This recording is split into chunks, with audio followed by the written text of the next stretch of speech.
Good morning. સવાર થઈ ગયું છે અને આપણે ઉઠી ગયા છે. તો તમને બધાને જય શ્રી કૃષ્ણ. સવારમાં ગેસ ઉપર કુકર મુકાઈ ગયું છે અને રસોઈની તૈયારી થવા લાગી ગઈ. અને આ લોકો તો જો આપણે રસોઈની તૈયારી કરીએ અને આ લોકો શાંતિથી સૂતેલા છે. 6 વાગી ગયા. તો ચાલો હવે છોકરાઓને નાસ્તાની તૈયારી કરવાની છે.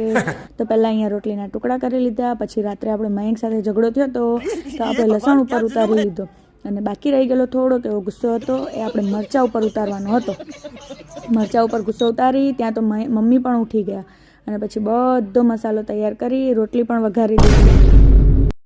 મારો ગુસ્સો ઉતરતા આ પણ ઉઠી ગયા અને તો મમ્મી અહીંયા ભગવાનના દીવાની તૈયારી કરતા હતા.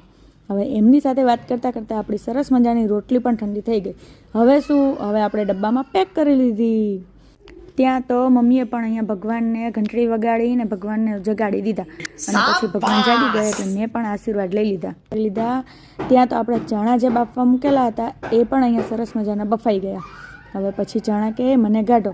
હવે કાંઈ નહીં, હવે એને ફ્રાય કરવાના. હવે આપણું અહીંયા કિચનનું કામ બધું કમ્પ્લીટ. હવે જે છોકરાઓ સૂતેલા છે એને આપણે હેરાન કરવાના નહીં. હવે એ લોકોને સ્કૂલે જવાનું એટલે સ્કૂલ માટે રેડી કરવાના. તો ચલો ફાઇનલી છોકરાઓ ભગવાનનું નામ પછી એ લોકોને એનર્જી રહે એના માટે મેં ગરમ મસ્ત દૂધ બનાવી દીધું. પછી એ લોકોને બંનેઓને પીવા માટે બેસાડી દીધા. પછી દૂધ પીવાઈ ગયું. પછી મેં દ્રષ્ટિને 2 શિંગડા લઈ લીધા. 2 ચોટલા લઈ લીધા. તો સ્કૂલે જવાનું ને અહીંયા એમ કે દ્વિજ કે લાવ મમ્મી હું જાતે જ માથું ઓડાવી લઉં અને તમે તમારો વિડીયો બનાવો.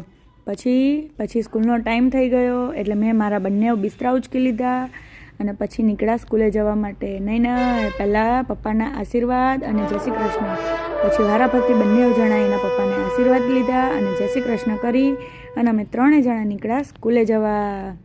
ઘરે આવીને જોયું તો મયંકે મારો ગુસ્સો શાંત કરવા ચા મૂકી દીધેલી હતી પણ એમને ધ્યાન ખબર નહીં ક્યાં હતું તો ચા ઉભરાતા મેં બચાવી છે ને. પણ મને બહુ ગમ્યું કે આજે એમણે મારા માટે ચા મૂકી. જો મારી ચા પણ સરસ મજાની તૈયાર થઈ ગઈ.